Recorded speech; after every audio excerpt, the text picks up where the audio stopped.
Hi, welcome to Aligning Instruction to Create Proficient Writers. I'm Sue Herrera, the Director of Instructional Development and a consultant at Step Up. Thank you for being with us today. I want to know who's in the Zoom. We don't have a lot of people on the Zoom, but for those of you that watch this recording back later, you probably want to know who these lovely ladies are. So I'm going to have them unmute and introduce themselves or put their name in the chat. My name is Jessica Grain. I'm the lead literacy consultant with Step Up. And I will be watching the chat. If you have anything, feel free to drop it in and I'll make sure I get it read. Hi, my name is Rebecca Kessler. I'm the lead special education consultant with Step Up.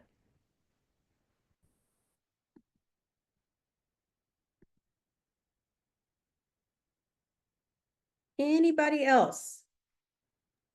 I know we got Lindsay on. Lindsay's got her baby today, but Lindsay's another consultant for us who is absolutely fantastic. And then I see we have someone named Julie. And Julie, if you jump on and want to talk to us, that's great. If not, you just want to listen, we're happy with that too. You're going to see on the screen that there is a question. And I am going to have you think about this question and give me some responses either via the chat or you can unmute and talk. But as I have traveled across Missouri the last 2 years and conducted some writing PD with school districts, I always start by asking, why do we think that our students can't write anymore? And I'm always interested in what people think. I've not had anyone push back yet and say, well, my students can write. Most everyone has experienced some struggle. And so I'll show you the answers that other educators have shared. But first, if you have some that you can share with me, your thoughts, that would be great. Why can't students write anymore?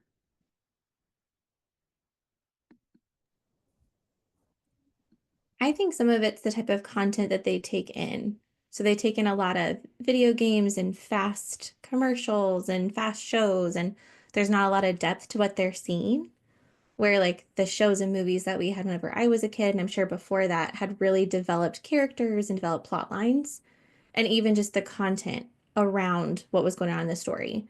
Where now they're taking in so much of these little like bits of things that it makes it hard for their brain to think in this coherent way that would be necessary whenever you're writing. Thank you for that. Sue, Julie dropped in the chat.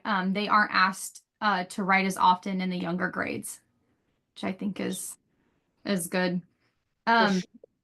Coming out of a first grade classroom in a title setting, a lot of my kids' vocabulary really hindered the way that they could write. They had things they wanted to say, but they didn't always know how to frame it.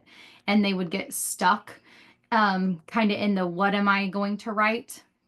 And I feel like a lot of my kids would get really tired quickly when it came to writing, just the process and holding their pencil, and it just was a lot of hand-eye coordination trouble and really just doing anything with their hands that took any amount of length of time and strength. They just really didn't have that drive and push to keep writing.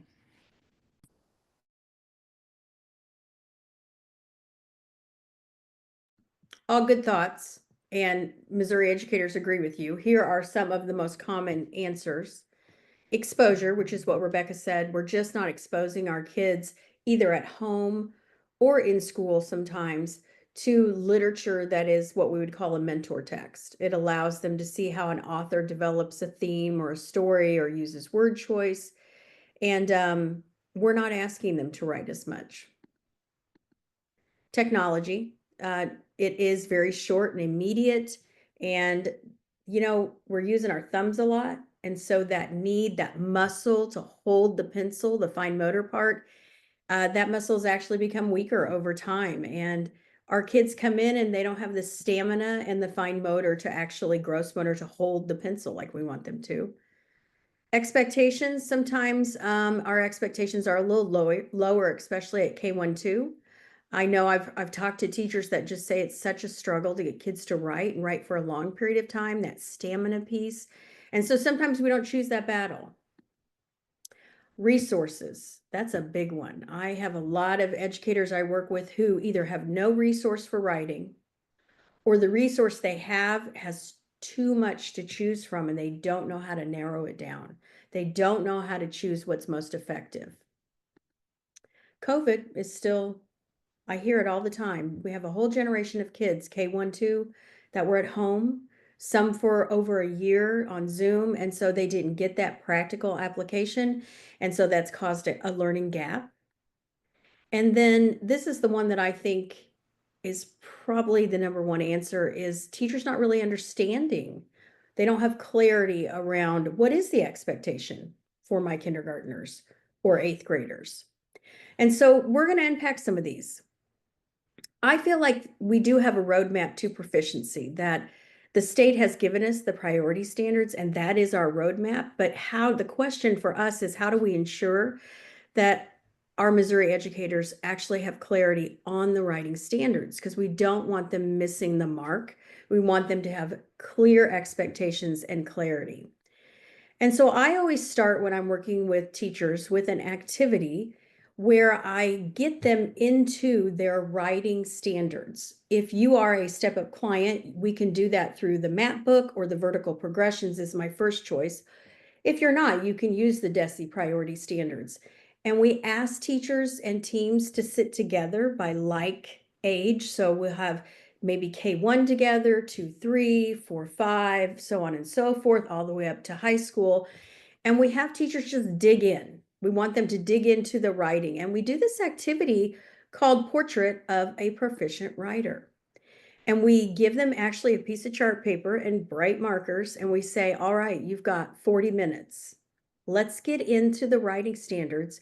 And I want you to create an anchor chart entitled Portrait of a Proficient Writer for kindergarten, Portrait of a Proficient Writer for fourth grade, whatever grade level you have. The vertical progressions are easiest to use. And so I just want to show you what these are. This is our broad table of contents that we have. I'm going to go down here to writing. Can everybody see my screen okay? Okay. So writing is pretty compact, doable. You've got pre-writing, draft, revise, edit, the genres of opinion, informative, narrative, and then the big one for me as an educator, research. And so you're asking them to dig into each one of these and pull specifics for their grade level. So let's click on pre-write and draft, and let's scroll down here, and I'm going to pretend that I am K1. What I noticed right away is that these bold standards are my priorities. That's what I have to assess. That's my expectation. And I see I don't have any bolding at kindergarten. So some kindergarten teachers may just bypass pre-writing and say, skipping it. But look what we're asking for first grade. Sequence ideas into sentences, not sentence, sentences, and generate evidence of a simple opening and simple closing. You can't have an opening and closing without at least 3 sentences, beginning, middle, end, right? And so that precludes that, yes, the state of Missouri is telling first graders, you have to be able to write 3 sentences, preferably 3 to 5. Well, if kindergarten doesn't write a sentence at all or get any thoughts on the page about something, even if it's, I like school, I like mom, I like ice cream, we're going to really struggle to get to first grade, to those expectations. So I just show you that to say, this is the power in having it organized and using those vertical progressions. Let me show you a picture of what it actually looks like when you have a district that engages in this activity. This was a larger district, and so there were 5 to 6 teachers at each grade level. And so this is the grade level representative, and they're holding their anchor charts. This is their portrait of a proficient writer that they're going to live by. And you can see the screen in the background kind of looks like what I just showed you, because that's actually what we did. And what happens is, no matter if it's K through 5 or it's K through 8 or K through 12, I always start and let the person at the greatest grade level speak first. Because what happens is, as you have the teachers of older students start to share what the proficiency targets are, you can see the wheels spinning in K1, 2, and they're thinking, oh, wow, I didn't realize it was so rigorous. I didn't realize by 3rd grade, this is what they have to do. And so when they read their chart, you know, it goes one of 2 ways. They've either really understood and gathered all of these expectations, or they have only like 4 or 5 bullets for writing on their anchor chart. And so it creates an aha moment. It's not a gotcha by any means. I love my K-1-2 teachers, but when we talk about rigor and expectations, sometimes we see that's where a lowering begins. So once we've shared out, then teachers begin to say, okay, now I understand the expectations, but then they say, so how have we missed the mark so badly in the past?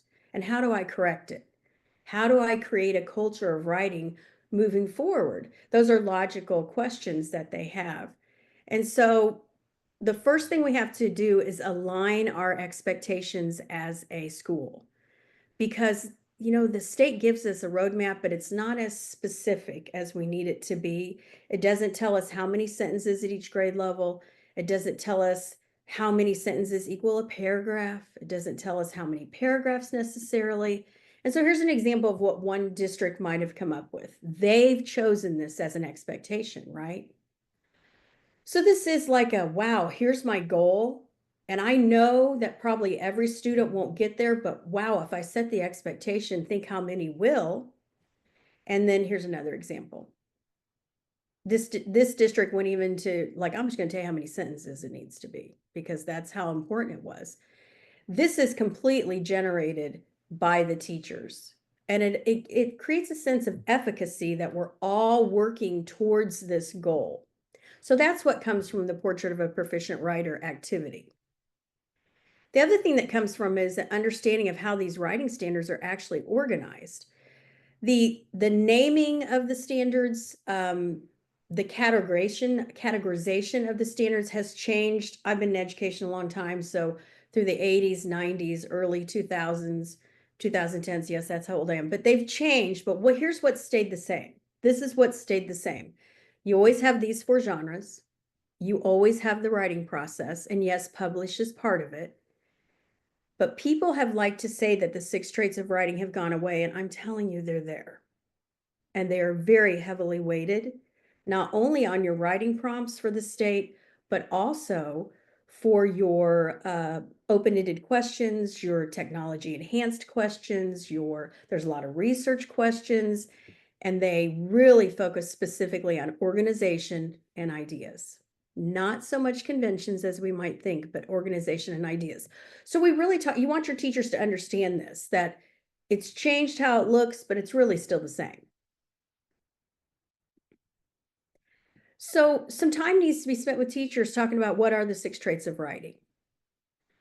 How do they show up for your students? How do you know what to prioritize? And so 6 traits of writing needs to be part of it. I know I've had people say, I got that 6 trait crate back in the conference room. I guess I can pull that out. Yes, please do. That's what I always say. Dust it off, bring it out. So then we talk, after we do Portrait of a Proficient Writer, then we collect some writing. And we say, now that we've got this writing, how are we going to score it and ensure that we all feel the same about what we're seeing? Well, that's a rubric. Rubrics anchor you. And your rubrics can come from a resource or from a teacher, but what do you need to anchor that back to? I'm looking for an answer. What are we going to anchor our rubric back to?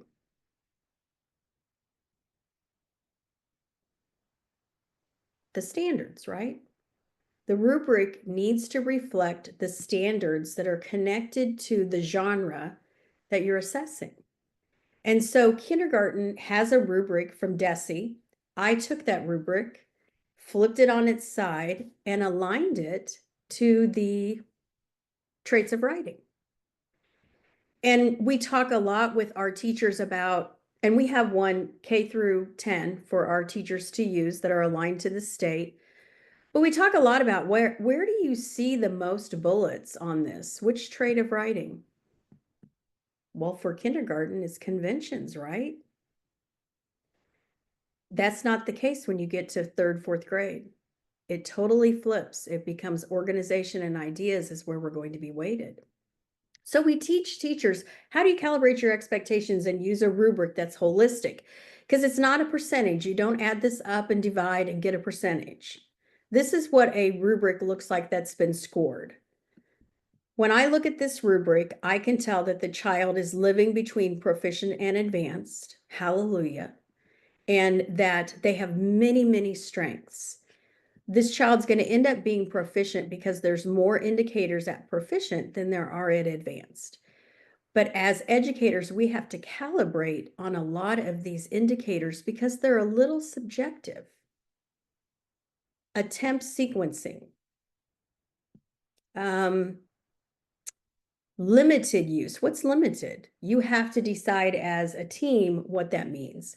So this is a whole process. I've scored thousands of papers with educators in my lifetime, and I learn something every time I score a paper because I listen to teachers and what their perspective is. But this is what grows teachers as instructional leaders in writing, is when they score using a rubric.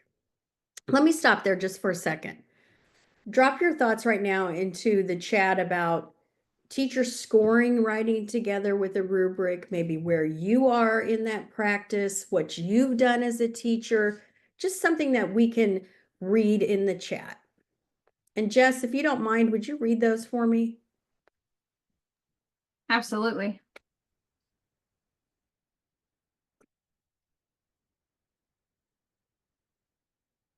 While people are typing, I'll just say my my thoughts.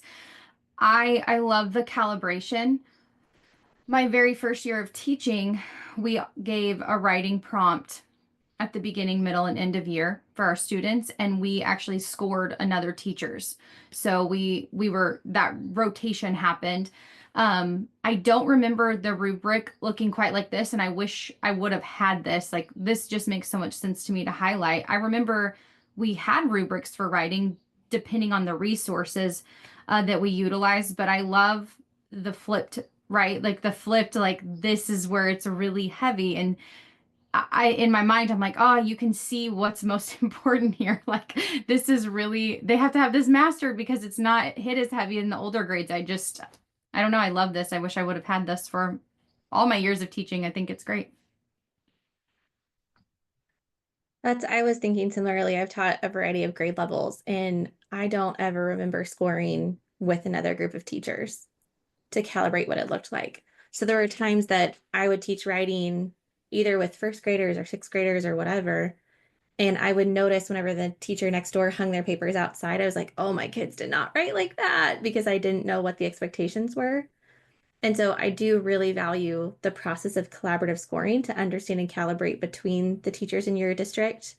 And at the same time, rubrics that we provide students don't usually look this robust either.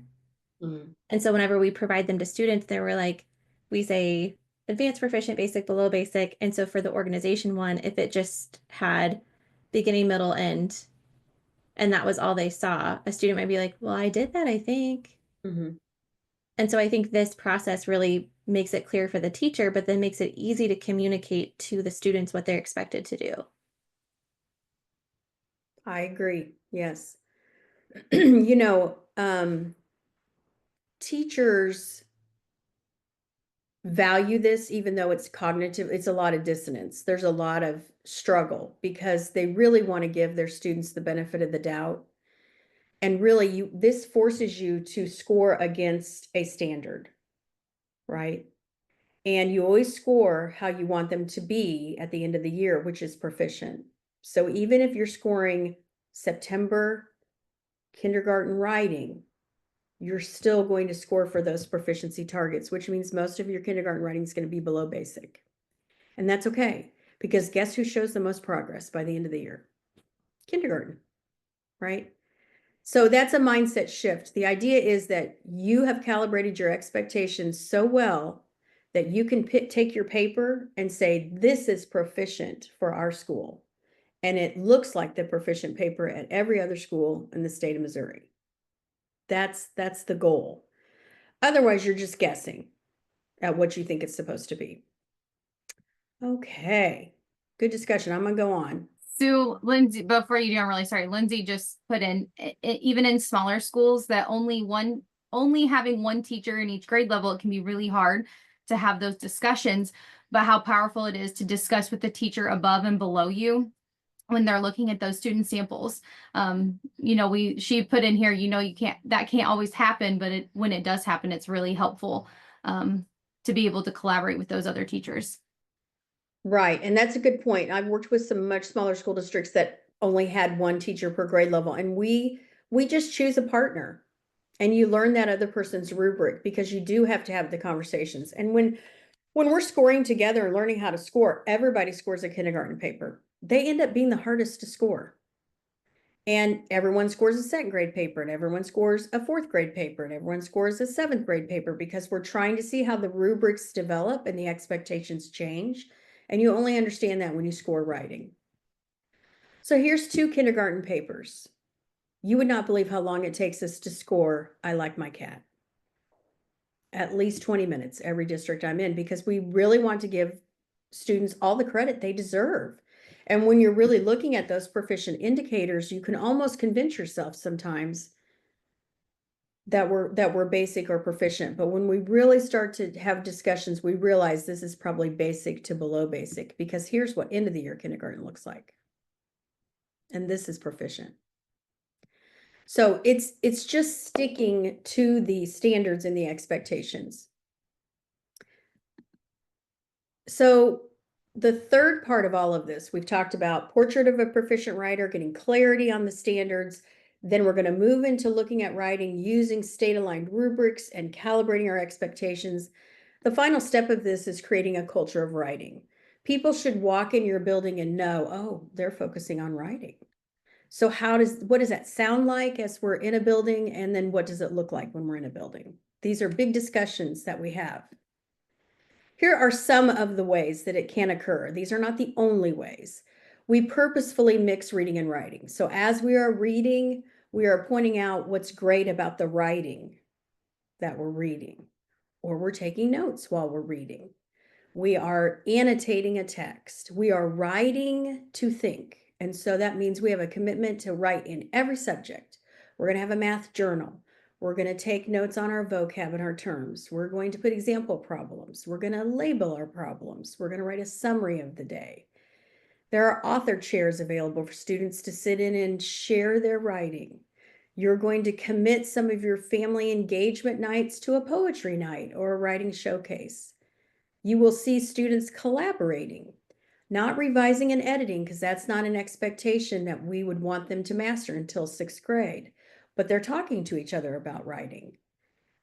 We are purposefully choosing text that showcases the traits of writing. Great organization, a great opening hook, great word choice, great voice, and we're going to read that out loud, and we're just going to name it what it is for kids so they know. And then hallways speak to the greatness that's happening in classrooms. Writing is everywhere. That's how you know that you've created a culture of writing. Here are some examples. Writing stamina has to be built. You have to say what it is and what it isn't, and you got to actually time it. How long can our kids write without stopping? Even if they're writing, I hate this assignment, I want to go to recess, I don't like writing, scribble, scribble, scribble, scribble, circle, circle, circle, okay, I'm going to write again. Just the fine motor part in building that stamina has to be taught. We're going to do a shared writing experience. We've got kids that are collaborating and working together when they're older. We've got a writing center. We've got writing posters. There's our poetry night. We've got our 6 traits of writing. We've got kids sharing their writing. We've got read like a writer. We've got writing displayed, our author's chair, kids working together to write, word walls. I know word walls are not popular right now.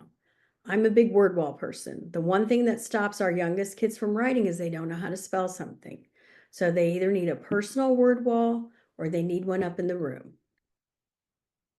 Once again, it's another example of writing. And then this little poetry cafe. Some of the districts I have worked with have done not a drop everything and read. We're going to drop everything and write.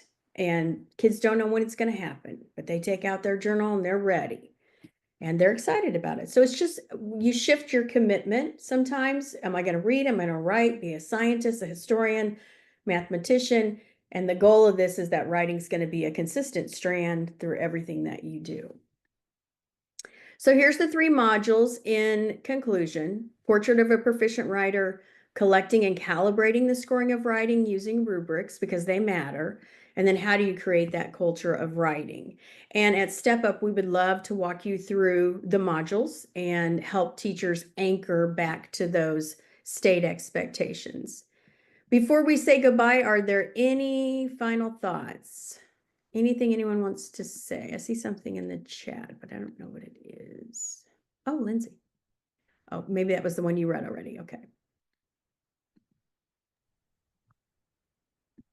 So the only other thing I was thinking, I taught Algebra 1 and 8th grade math. And so one of the most powerful things was whenever we could write in that other content field. And so whenever you shared that, I was like, yes, that's exactly what we did. We had kids write about their thinking and write about their problem solving. And then I had told a lot of kids, I was like, if you can explain this to somebody else how to do this thing, then that means you really understand what you're doing. So why are you using certain properties? Why are you deciding to solve in that particular way? So even having kids, it sounds really high level, but kind of like a geometry proof for algebra, where they were validating what they were doing during their mathematical problem solving steps. And I taught them to do that in their note taking process. So we would take a pause and I would ask a guided question and they'd write 2 sentences before we move on with the notes. And so although it can feel like, oh, that's writing, that's not in math, it's really helpful for kids to write about their thinking in those other contents. I love that. I do too. That's the thing that always gets skipped. You'd be surprised at how many resources actually have that component within it, but it's usually the backside of the workbook page, right? That's the side that we don't always get to, or that's what gets cut when we're running short on time, or if the kids are having a hard time understanding. And that was the page I always made sure my kids did. And we had to do that writing piece because it was typically a problem solving question. So it took some think, but they needed it modeled. And I think we expect kids to do so many things independently when that's not in the standard. And so I love that you're bringing that out, like bringing that back to the standard. They need to do these things with assistance, and we have to model, model, model. And it's okay to keep modeling, especially in the younger grades, and not expect that independent mastery always of these topics. So I think this was great. Well, thank you. And I've spent a lot of time talking to my elementary teachers, but honestly, that's because if it's a house of cards, if we don't get it established in our elementary grades, middle school and high school can't approach blended writing or do any of the thesis work that needs to happen because we're still working on conventions of writing or what is a paragraph. And so it is a call to action for elementary teachers to make sure that they understand the expectation. And it is a mindset shift, like you said. We're not going to ignore that last part of the workbook page. We are going to have them write. And it's aligning our efforts, right? If we're going to have our students in science read an article and we want them to take notes, they should be taking notes the same way in every subject, right? If we're going to teach annotation strategies, let's annotate the same way in every classroom, middle school and high school, so that it makes sense to kids. We don't want them to learn a new way of doing something every single time they change classes. So writing doesn't just show up. I know I've talked a lot about elementary, but we can explore blended writing, annotating, note taking, and all the things that move you to that next level, right? College and career ready. But I'm going to say goodbye for today, and thank you ladies for hanging out with me. And I hope if you listened to the video that you heard some things that can help you make your students love writing.